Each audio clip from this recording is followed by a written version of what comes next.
ये third question है बच्चों। Show that if the diagonal of quadrilateral bisect each other.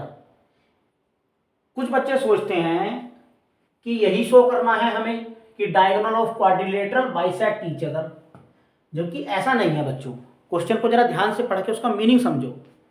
Show that if मतलब if diagonal of quadrilateral bisect each other, यानी कि यदि quadrilateral के डायगोनल बाइसेक्ट कर रहे हैं each other at right angle, 90 degree का एंगल बना रहे हैं और बाइसेक्ट भी कर रहे हैं, then it is a rhombus.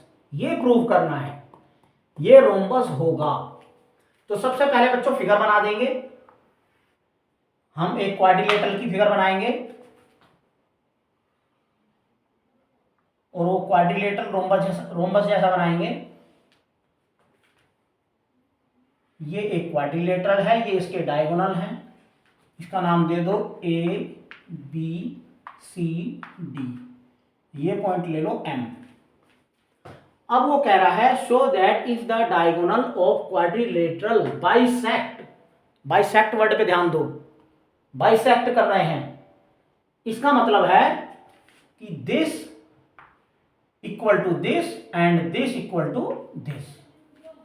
इसका मतलब यह है each other at right angle, यानी कि ये वाला एंगल भी 90 है, ये 90 होगा तो बच्चों ये भी 90 होगा, ये चारों 90 हो जाएंगे, ये वाला एंगल भी 90 होगा, ये एंगल भी 90 होगा। Then it is a rhombus. अब हमें इसको रोम्बस प्रूफ करना है बच्चों। रोम्बस प्रूफ करने के लिए हमें यह पता होना जरूरी है, रोम्बस की प्रॉपर्टीज का पता होना जरूरी है कि रोम्बस को कैसे प्रूव किया जाएगा। रोम्बस प्रूव करने के लिए हमें इसकी चारों साइड को इक्वल दिखाना जरूरी है। अब कैसे दिखाएंगे चारों साइड इक्वल, देखते हैं। पहले बच्चों इन दोनों ट्रायंगल को कंग्रेंट दिखा दो। क्या ये दोनों ट्रायंगल कंग्रेंट हो सकते हैं? ट्रायंगल डी एम ए और ट्रायंगल डी एम सी। हाँ, सबसे पहले तो बच्चों गिवन लिखो। गिवन में क्या आएगा? गिवन में वो आएगा जो हमें गिवन है। A B C D is quadrilateral, ये हमें गिवन है, और इसमें ए एम बराबर सी एम, ए एम बराबर सी एम क्योंकि बाइसेक्ट कर रहे हैं, डी एम बराबर B M, D M equal to B M, और बच्चों एंगल ये भी लिख दो, angle D M C, angle D M C equal to 90 degree. ये हमें गिवन है। टू प्रूव में वो लिखा जाता है जो हमें प्रूव करना है। प्रूव क्या करना है बच्चों? हमें A B C D is rhombus, A B C D is rhombus, ये हमें प्रूव करना है। अब लिख दो प्रूफ।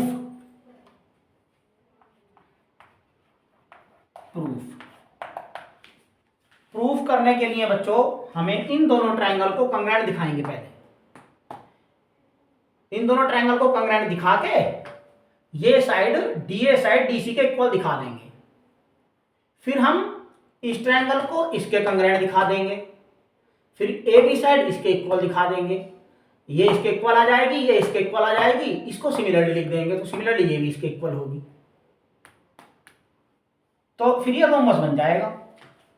बस ऐसे ही प्रूफ हो जाएगा ये।